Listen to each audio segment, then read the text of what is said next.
Bueno, buenas tardes, profesor Gerardo, compañeros. El día de hoy les voy a hablar acerca del diagnóstico y la importancia del diagnóstico escolar en el campo en el que nosotros nos estamos desarrollando.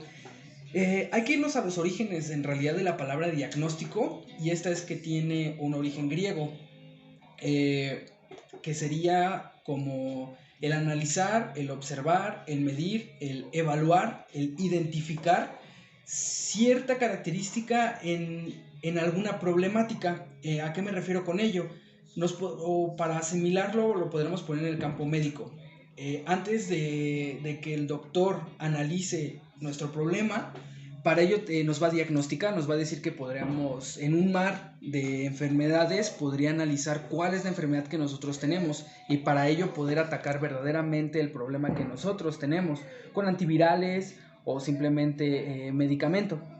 Entonces, al identificar el problema en dicho diagnóstico, porque va a ser un diagnóstico médico, nosotros podemos analizar cuál es en cierta manera, la desventaja o ventaja que nosotros tenemos, pero en el campo educativo.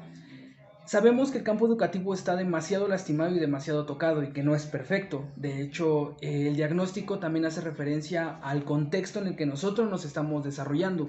No podemos decir un diagnóstico en general porque nos perderíamos en un mar de infinidades y cada sujeto y cada escuela es diferente. Entonces, para ello es que es el diagnóstico. Este diagnóstico se centra en un solo objetivo. En el caso, alguna escuela o en el caso, nuestros alumnos. Entonces, eso es que hace referencia al diagnóstico escolar. En cierta medida es el análisis de todo el aprendizaje que nosotros le damos a nuestros alumnos. ¿Qué tanto aprendieron? ¿Qué tanto no aprendieron? Para ello es el diagnóstico, para no llegar a inventar ni tratar de vendarnos con esta típica venda en el que nosotros por hacer nuestro trabajo decimos que estamos bien. Para ello es el diagnóstico en el cual con un cierto rigor científico es que lo vamos a analizar. No podemos dejar a un lado las cuestiones simplemente personales o que nuestro sentido común nos diga que está perfecto dicho análisis. De hecho, podría ser todo lo contrario.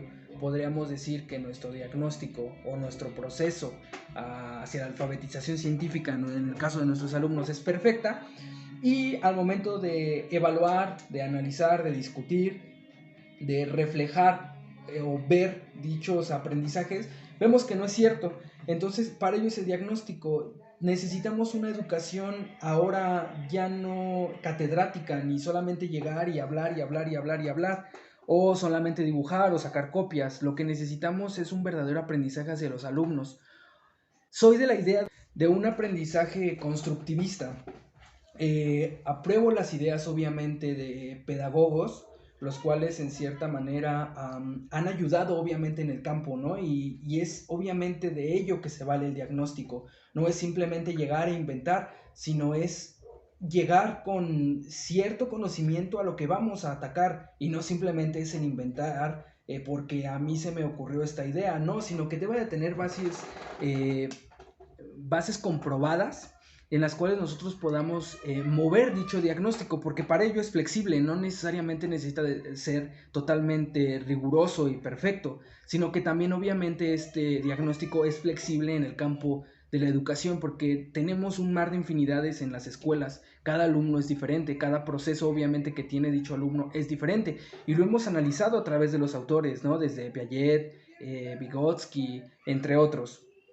Pero para no irnos tan lejos, es algo muy parecido a lo que dice Freire, ¿no? Paulo Freire, acerca de la construcción del conocimiento, pero no dejándolo aunado a la cuestión simplemente práctica o una cuestión totalmente cuadrada. La educación no se trata de eso, entonces es por ello que el diagnóstico trata de atacar dichas problemáticas para que la educación sea más efectiva, mucho mejor, mucho de mayor calidad, como ya lo dije, efectiva, eficaz, ¿no? También necesitamos una educación totalmente eficaz. No tenemos que llegar con los mismos saberes o con las mismas estrategias que nuestros profesores nos enseñaron. Nosotros tenemos que cambiar obviamente todo ese paradigma. Cada generación va cambiando, cada proceso va cambiando.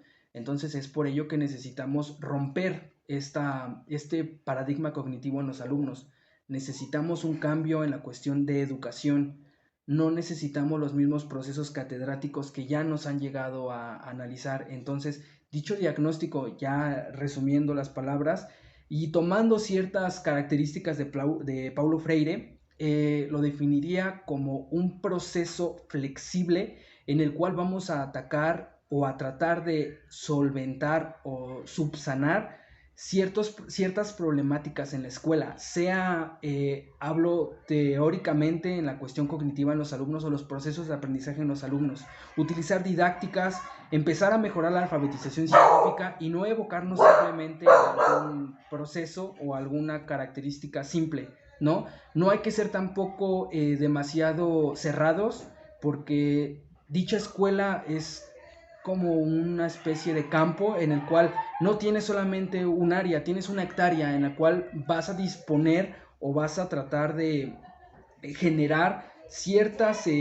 siembras en diferentes campos, ¿no? No vas a solamente hacer maíz o hacer frijol, sino vas a tratar obviamente de generar más producto, y para ello es que es la escuela. Nosotros, porque solamente estemos enfocados en el campo de la biología, no quiere decir que no podamos utilizar a lo mejor cuestiones históricas o cuestiones a lo mejor en el campo de las matemáticas, en los campos geográficos, en el campo del español, simplemente la redacción, ¿no? O hasta en cierta manera el inglés. Sabemos que la educación no se cierra a ello, es por ello que nuestra educación debe de ser bastante holística en todos los ámbitos. Entonces, con ello me quedo con el diagnóstico y con la propia aportación de Paulo Freire. Es todo, compañeros.